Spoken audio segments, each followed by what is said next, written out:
Hello everyone, welcome to the session.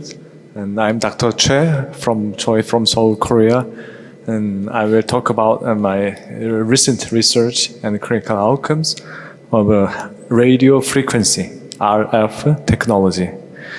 And today we're gonna share all these kind of clinical indication.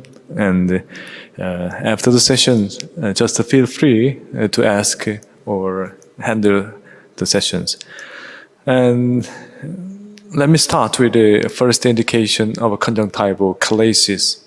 And it's very common condition, and we can call that and by redundant loose conjunctival tissues in front of a glove here. And it's very common in the aged person. And most of them are showing the asymptomatics. We don't need to treat them, but in case of irritation and lacrimation and pain and blurry vision can be correlated with this situation. And we think the elastotic degeneration could be the pathophysiology of the conjunctivochalasis. But sometimes some reports indicate that inflammation on the surface is very closely related to the chalasis. When you think about the dry eye, and it's very closely related with the conjunctivochalasis, so that is the reason in the Deuce classification there is a conjunctivochalasis as a causative factor. And definitely it has the negative impact on the tear meniscus, as we can see here, and it occludes the tear flow, so it and also impede normal tear flow, so tear dynamics could be very worsened. And as I mentioned before, conjunctivochalasis is very common in elderly person, and these are the risk factors we can think. Regarding the treatment, and we apply the conservative management first, artificial tear, and some eye drops, but usually it doesn't work. So we should think about the surgical management. And classically, we excise the conjunctival tissues and the suture. And sometimes we apply the amniotic membrane, and sometimes we coagulate on the surface of a conjunctiva. But usually, it can cause a discomfort after the procedure. So today, I will introduce you the radio frequency RF treatment for the chalasis. These are the pictures of the previous treatment here. This is classic in treatment for the conjunctivochalasis, excise and suture. Concept is very simple, but the surgery is not that simple. And excise all the tissues and suture, and it is helpful to anchor the sclera to fix the conjunctiva rapidly and tightly. And all the closure, and then we finish the surgeries. It can cause some discomfort after the surgery because there are many suture material on it, and the hemorrhage can cause the discomfort. 2007, I first presented this procedure in the ASCRS, and I published that in the Ophthalmology Journal 2010 about my choice procedure using the RF technology. We cured all these kind of chalasis and chemosis with this technology. This is the video I presented in 2007, 15 years ago video. I first applied this radio frequency tip into the conjunctiva and make a contraction burn and cause, we can call it, make some shrinkage of the conjunctival tissues, and it can reduce the redundancy of chalasis here. We call that the choice procedure, and we described in the journal. With these procedures, here we can see pre-op and 1 day post-op and 1 month. We can see some decreased injections and redundant tissue was gone, and the surface is very clear. This is another case 59 years old female showing this grade 3, very severe chalasis, was cured. 1 month later, we can see very calm and clear chalasis treatment. Sometimes we can meet a very unwanted complication during the procedures like this and hemorrhage, because there is a substantial potential spaces between the conjunctiva and sclera. So if there is a hemorrhage, we can see huge hemorrhage can be collected in here. How we can avoid this kind of subconjunctival hemorrhage during the surgeries? There are 2 methods. First, we apply the vasoconstrictive agent like an alpha-gon eye drop before the surgery, 10 minutes before, and then we can constrict the vessels. And the other method could be grab the conjunctiva and elevate a little bit like this, and to avoid the episcleral vessel damages. And then we can safely do these procedures. After that, my publishment and all the words following that procedures, and they reported respectively about that procedures by themselves. In 2016, and the textbook of cornea described my procedures, and the 90% showed the grade 0 complete healing after the prospective studies, and it is much less invasive than the cautery and ablation on the surfaces. Let's look at the RF technologies and closely about that.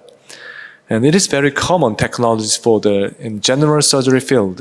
When you do the general surgery in abdomen and heart, and we ablate the tissues, we use that technology. And during the liver dissections, we use that RF technology. It's very common, especially nowadays. It's very common in mucosal surgery in the nose, or in rejuvenation or cosmetics the technology for RF, because it has a very limited heat dispersion to the adjacent tissues, so we can save the other part of the tissue just beside that. That is the reason I use that technology. And if you compare the penetration depth, and the radio frequency is less than 50 micron. When you think about the thickness of the conjunctiva, it's less than 50 micron.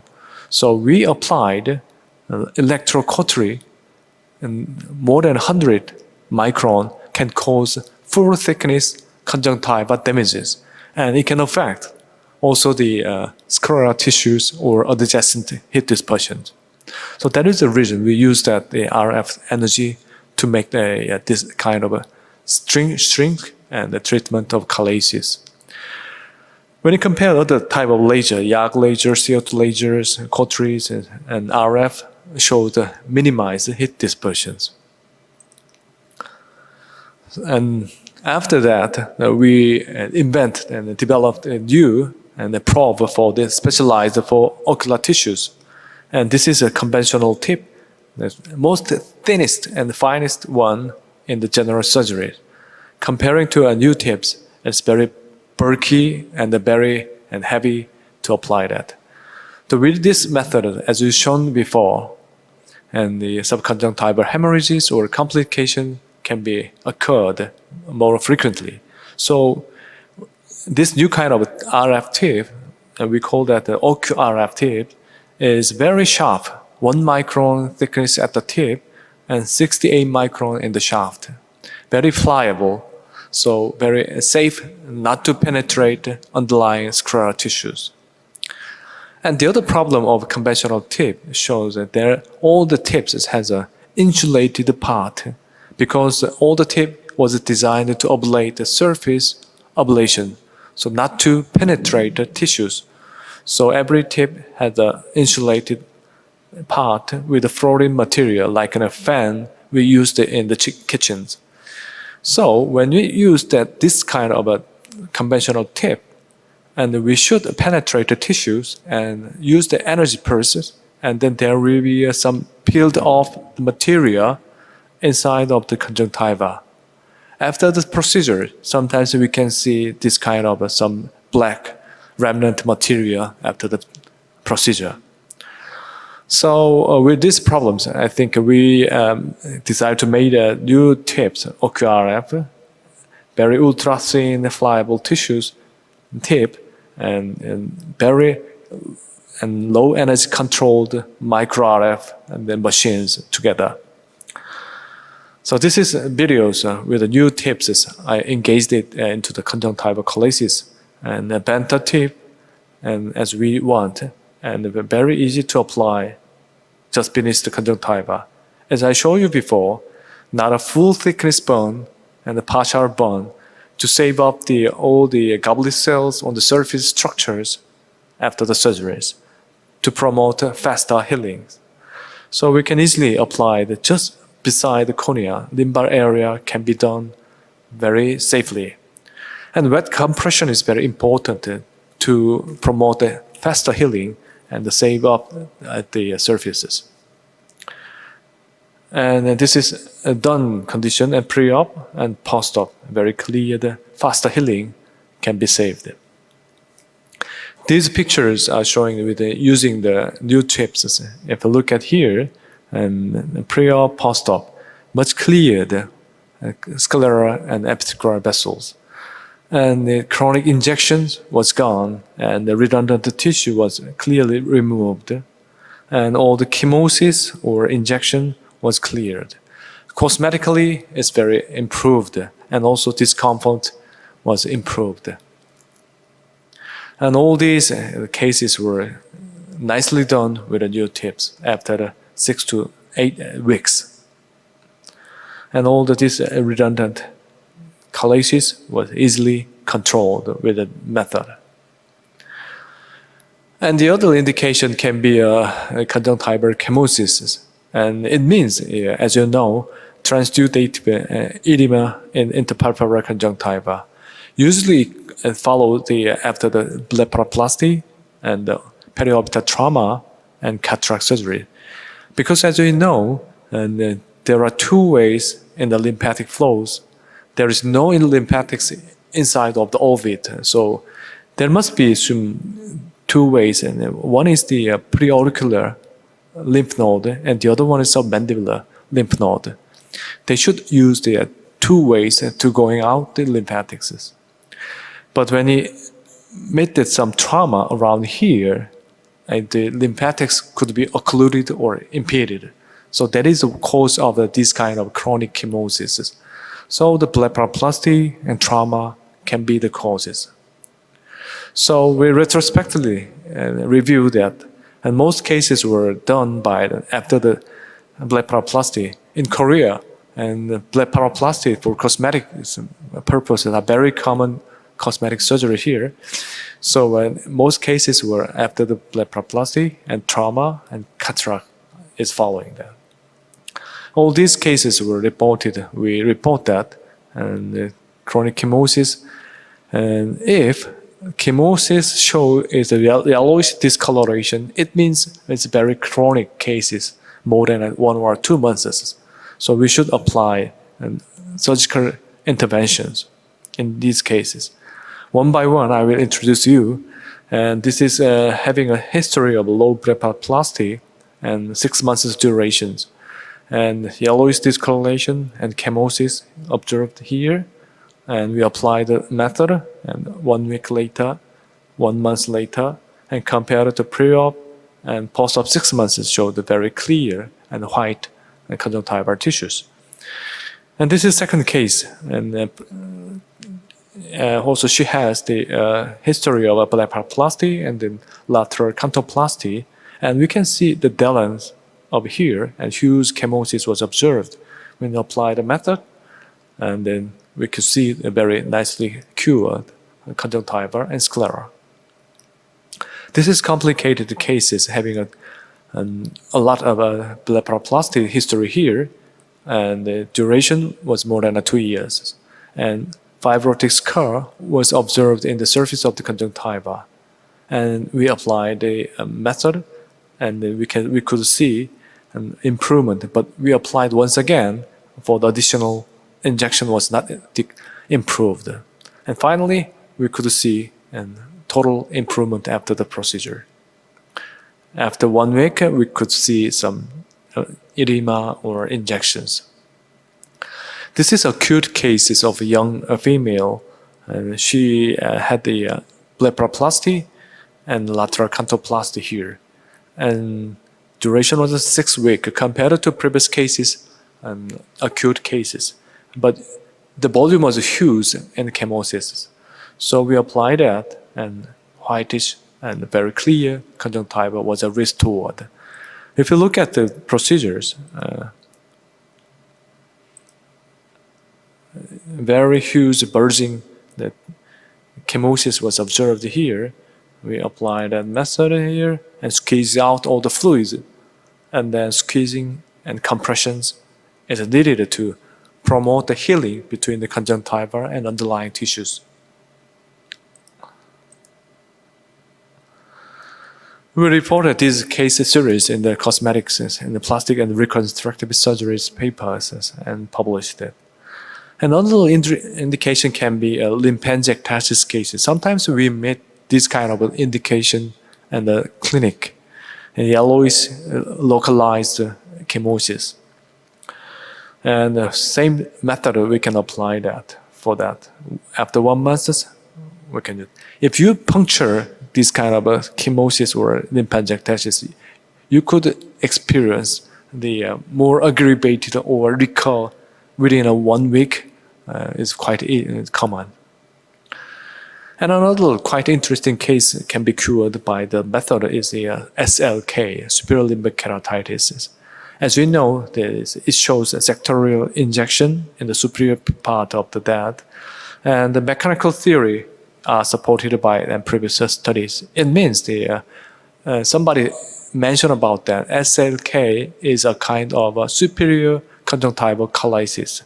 So superior part, if we exceed like this, and then SLK will be improved by the decreasing the relaxation of the superior part.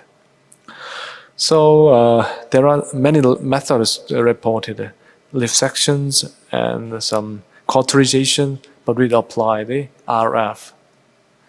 And we applied this area apart from the limbal lesions, and then it could be helpful to improve and finally. So it means we don't have to deal in the painful limbar area. We just apply a part 2 or 3 millimeter conjunctiva to make a constriction and make it stretching after the procedure, and then primary origin site can be cured. Another indication I can introduce you is the punctal occlusion. There are many options so we can occlude the punctums with this method. And the plug we can apply in the clinics frequently, and sometimes we try to make a permanent surgical occlusions. But we prefer nowadays a temporary punctal occlusion by RF, not a permanent one. With this microtips, I think we're under the topical anesthesia, so 2 or 3 times this occlusion and mucosal bond was enough to make a partial obstruction of a punctal occlusion, and wet compressions to decrease the surfaces and bond, and then done. And external orifice seems quite similar after the procedure, because we only applied mucosal bond in the upper and the lower. Quite easy. That's all. And wet compression. Just 1 day after, if you compare that, there is no aggressive scar on the orifices or no suture, no complications. That is the advantage of this procedure, because minimizing heat and partial obstructions. But we apply the Sjogren disease and non-Sjogren disease, because it's not a permanent one. We can apply this one in variety of dry eye, and especially the Sjogren and non-Sjogren, all these kind of tear deficiency can be applied. We compare the post-op outcomes, and all the patients showed that improvement in the cornea staining and Schummer and symptom scores. I would like to introduce you a interesting case. And she is 45 years old and non-Sjogren tear deficiency dry eye. And actually 5 months ago, I applied the punctal occlusion for this patient. And there is some punctal erosion here, but it's fine with her. And so now, only with the artificial tear, she feels very comfortable. But 3 months later, after the 8 months of a prior RF occlusion, there we can see some aggravation on the surfaces and staining and discomfort. But she does not want RF treatment because she felt a little bit pain during the procedures. So I just gave him the prescription of cyclosporine eye drops because of this kind of surface problem. But 2 months later, after the prescription, she visited for the dryness, aggravation, and stinging sensation like in a first visit. So we decided to punctal occlusion again after the 10 months of a first procedure. Here we can see some problems on the surfaces, but much cleared after the 1 month after second RF occlusion. So it means that we can easily apply without any stresses. Because if you apply that, the patient, if there is some epipora or lacrimation after the procedures, no problem, because we can wait 2 or 3 months later. I think a patient feel better because it will open again. That is a disadvantage of this procedure, but I think it could be an advantage of this procedure, not a stress for the patient, for us.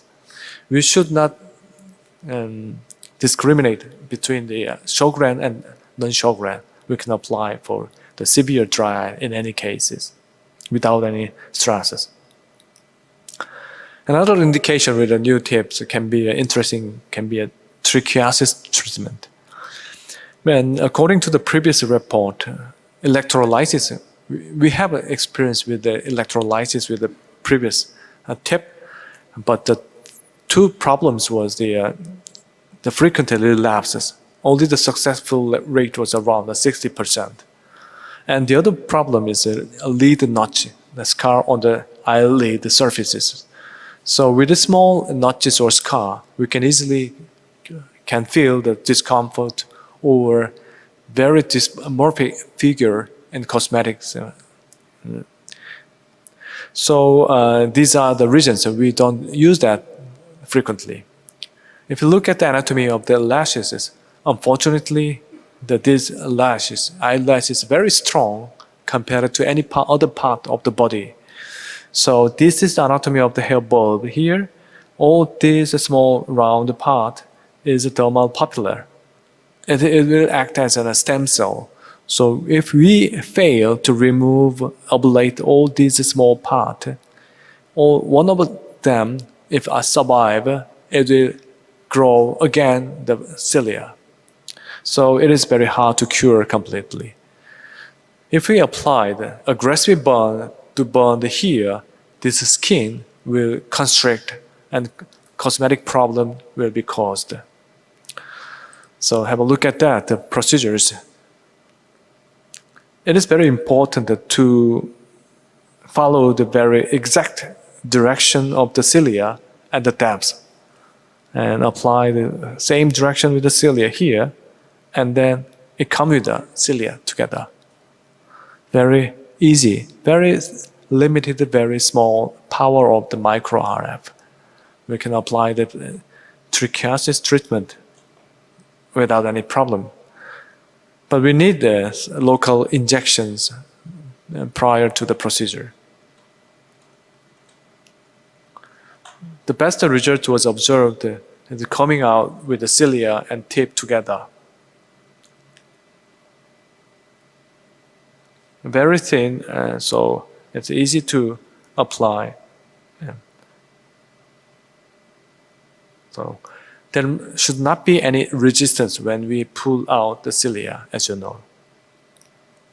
This is the outcomes of the causes of electrolysis here, pre-op and post-op 3 months, and no lashes after the procedure, and no scar or no notches or granulation on the skin area. So that is the advantage of this procedure. Minimize the heat and very exact delivery of the energy into the hair bulb. And we gathered all the clinical outcomes of our micro-RF treatment of trichiasis here, and we could conclude a single treatment success rate of more than 80%. But we don't have any complication of notching or granulation. And because of this, without any complication, we can easily apply the second additional RF treatment for the trichiasis again, and then we can have a more higher success rate after the second treatment. So once again, we can think about the minimized energy and depth and direction is very important. Just to follow the stalk, parallel to the stalk, and the depth should be more than 1 and 1.5 millimeter. That is the key to the success. Final indication I would like to share you is the conjunctival nevus removal. And with this decreased energies, so we can easily peel off the nevuses here. Primary melanosis can be cured at the same time. Very easy to, just like an eraser in the paper. We can peel off the partial peeling off the nevus treatment. And also this kind of a very shallow and a very bright nevus is very hard to cure because the argon laser is very hard to apply this kind of nevuses, or scraping is very aggressive to make a hemorrhage or a scar. So with a shallow, very limited energy can peel off partially, so we can easily apply the RF. And quite interesting if you apply this kind of procedure to the patient. And patient will be very happy after the procedure. No injection, no pain after the procedure. So another case is here, very shallow and a very small nevus can be erased without any problem.